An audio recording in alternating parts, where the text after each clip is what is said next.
సరే ఓకే అని చెప్పి అట్లా ఇంకా లైఫ్ స్టార్ట్ అయిపోయింది. ఇంకా దాని తర్వాత 1 బై 1 సినిమాలన్నీ వచ్చేసి బిజీగా ఉన్న నేపథ్యంలో నాకు భాను చందర్ నాకు తమిళ్లో అవును. 'కారైక్కుడి నారాయణ' అని చెప్పి రైటర్. ఆయన పిక్చర్‌లో ఫస్ట్ నాకు పరిచయం. ఉమ్.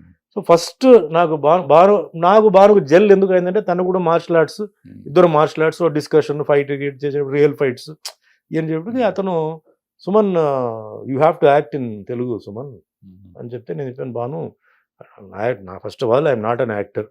సెకండ్ థింగ్ ఏదో వచ్చేది చేస్తున్నాను. It's a different language. నాకు లాంగ్వేజ్ ఏమో తెలియదు. అక్కడ ఇండస్ట్రీలో నాకు ఎవరు తెలియదు. I'm non local. ఇవన్నీ ఉన్నాయి భాను. ఇక్కడ ఉన్నావు వస్తాను. లేదు లేదు లేదు నువ్వు ఖచ్చితంగా నువ్వు హిట్ అవుతావు. అది అతను ఎట్లా జోష్ అని చెప్పాడు నాకు తెలియదు. సరే ఎవరి దగ్గర ఇట్లా భరద్వాజ్ ఉన్నారు ఆయన దగ్గరికి వెళ్దాం. He'll do martial art movie మీ దగ్గర స్టోరీ అదంతా వద్దు మనకు ఇప్పుడు మార్షల్ ఆర్ట్స్ ఇది కదా దానికి వెళ్దాం అని చెప్పి అప్పుడు మీ దగ్గరికి వచ్చింది. వచ్చిన తర్వాత చూశాను రైలింగ నరసింహరావు గారు ఇప్పుడు బిఎల్వి ప్రసాద్ అందరూ ఉన్నారు. పాప అతను ఏ లోకంలో ఉన్నాడు. అప్పుడు సరే చేద్దాం అని చెప్పి మీ దీంతో ఇంకా అంటే మీ ఇంట్రెస్ట్ మార్షల్ ఆర్ట్ ఎందుకంటే అప్పుడు ఎవరికి మిగతా వాళ్ళకి ఏంటంటే రెగ్యులర్ సినిమాలు తప్ప దీని మీద ఇంట్రెస్ట్ లేదు.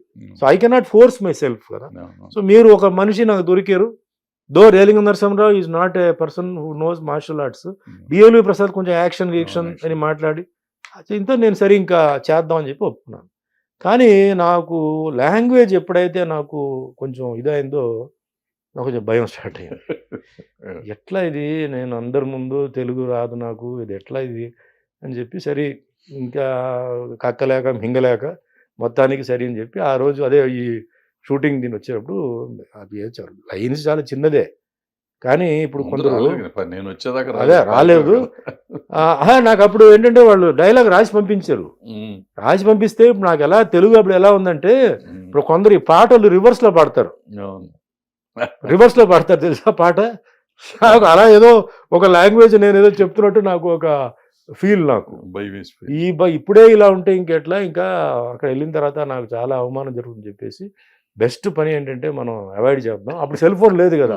ఫోన్ తీసి పక్కన పెట్టేసి ముందు వచ్చి తాళం వేసి వెనక నుంచి వచ్చి డోర్లు ఉప్పి కూర్చున్నాను. దీని తర్వాత ఇంకా అక్కడి నుంచి అప్పుడు ఐ థింక్ గడ్డం ప్రసాద్ ఉన్నాడు మేనేజర్. ఆయన వచ్చి అరవడం ఇంకా వేరెవరో వచ్చి అరవడం తర్వాత మొత్తానికి దాని తర్వాత ఇప్పుడు మీరు ఇందాక అడిగారు చూసారు ఆ క్వశ్చన్ ఇంకా అక్కడి నుంచి మీ ఇది జరిగింది. సో అంటే నేను ఫీల్ అయ్యేది ఏంటంటే I'm miracle product in the industry అన్న. ఎందుకంటే ఫస్టే నేను అక్కడ నాన్ లోకల్. ఎందుకంటే మా సొంత ఊరు కర్ణాటక. మా మదర్ ఫాదర్ వచ్చారు అక్కడ పుట్టాను. బట్ అక్కడ పెరిగాను చదివాను పెరిగాను. తమిళనాడు వాళ్ళు నన్ను ఒక యాక్టర్గా చేశారు. దాని తర్వాత ఇక్కడికి రావడం ఒక లాంగ్వేజ్ తెలియని ఒక ప్లేస్కి అంటే ఇక్కడ మన ట్విస్ట్ చూడండి. మన సినిమా చేసేటప్పుడు మీరు అప్పుడు ఆల్రెడీ అప్పుడు కృష్ణ గారు జయప్రద గారితో ఏదో సినిమా మీరు తీసుకున్నారు. మీరు దాంట్లో అక్కడ మీరు ఇరుక్కున్నారు. అది గ్యాప్. ఆ గ్యాప్లో రాఘవ గారు కూడా రామకృష్ణ రావడం ఆ డేట్లు మీ దగ్గర మిగిలిపోయిన డేట్లు నేనే తీసుకెళ్ళాను రాఘవ గారి దగ్గర తీసుకెళ్ళి ఇచ్చారు. ఆ సినిమా గబగబా డే అండ్ నైట్ హైదరాబాద్లో వచ్చి చేసి 1 year ఆడింది. సరే 1 year ఆడడం కాదు ఆ సినిమా జరిగేటప్పుడే వేరే ఆఫర్స్ అన్నీ రావడం అట్లా నా లైన్ అలా దీనికి వచ్చేసి ఇంకా తెలుగు ఫీల్డ్ కంఫర్టబుల్గా ఉంటుందని చెప్పేసి అక్కడ last picture darling darling darling Bhagyaraj గారితో అక్కడతో అది నేను ఇంకా వెళ్ళిపోతున్నానండి ఇంకా నేను ఫర్దర్గా ఒప్పుకోవట్లేదు చెప్పి తమిళ్ ఇండస్ట్రీకి నేను అక్కడ నమస్కారం పెట్టి నాకు ఈ అవకాశం ఇచ్చినందుకు థ్యాంక్స్ చెప్పి that is how I came to Telugu వచ్చింది. ఇక్కడ ఏంటంటే ఎఫర్ట్ అంటే యాక్టర్గా ఎస్టాబ్లిష్డ్ అంటే what I mean to say performance అవన్నీ ఓకే. బట్ లాంగ్వేజ్ ఇప్పుడు లాంగ్వేజ్ కావాలి. లాంగ్వేజ్ పెద్ద తెలియకపోతే పెద్ద మైనస్ అది పర్ఫార్మెన్స్లో దీంట్లో. సో కింద మీద పడి ప్రొడక్షన్ వాళ్ళతో వీళ్ళతో మాట్లాడి ముందు బూతులన్నీ నేర్చుకుని ఎందుకంటే మమ్మల్ని తిడుతున్నారా పొగడుతున్నారా తెలుసుకోవాలి కదా. సో ముందు అన్ని బూతులు ఏంటి అన్ని రాసుకున్నాను పేపర్లో అంటే వాళ్ళు చెప్తున్నప్పుడు ఏంటనేది. సో అట్లా ఇండస్ట్రీకి వచ్చి ఈ ఇండస్ట్రీలో తెలుగులో 100 సినిమాలు హీరోగా చేసి తర్వాత అన్నమయ్యలో వెంకటేశ్వర స్వామిగా రామదాస్లో రాముడుగా సత్యనారాయణ స్వామిలో సత్యనారాయణ సినిమా చేస్తూ మంచి సినిమాలు అంటే డిఫరెంట్ క్యారెక్టర్స్ రావడం నేను ఒప్పుకోవడం చేయడం చిన్న సినిమా పెద్ద సినిమా అది ఇది చేయడం అన్నీ అప్స్ అండ్ డౌన్స్ అంటే ఫిల్మ్ ప్రతి బిజినెస్కి ప్లస్ మైనస్లు ఉంటాయి. అది నేర్చుకోవాలి. బిజినెస్కి వెళ్తే కానీ తెలియదు. అవన్నీ నిజంగా నేను ముందు బాగా దెబ్బతిన్నాను. Because I was too fair. అంటే మాకంతా వేరే ఒక ఫ్యామిలీ నుంచి నేను వస్తున్నాను. సినిమా ఫ్యామిలీ అయితే నాకు నేర్పించేవారు ఇది చేయకూడదు, ఇలా మాట్లాడకూడదు అని చెప్పి. సో తెలియకుండా కొన్ని మాటలు ఫ్రాంక్గా మాట్లాడడం, కొన్ని ఓవర్గా వర్క్ చేయడం చెప్పడం, ఇవన్నీ చేసి కొంచెం మైనస్లని పడింది. But that is life. అంటే మాలాంటి వాళ్ళకి, సినిమా ఇండస్ట్రీ ఉన్న వాళ్ళకి అది కాదు. ఏమి తెలియని వాడికి వచ్చి ఆ కింద మీద పడి లేచి మొత్తానికి ఏంటంటే ఇది 46వ సంవత్సరం అంటే ఫిలిం ఇండస్ట్రీ రావడం. ఇంకా దేవుడి దేవాలు ఏంటంటే సినిమాలు అది ఇది.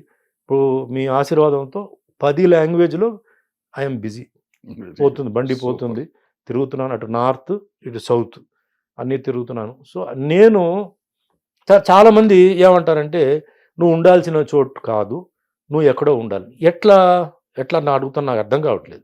నేను ఇండస్ట్రీకి సంబంధం లేదు, నాకు ఇండస్ట్రీలో బంధువులు లేదు, ఏమీ తెలియనివాడు ఈ మాత్రం రావడం, ఈ మాత్రం నేను చేయడమే చాలా గొప్ప విషయం. That is what I feel.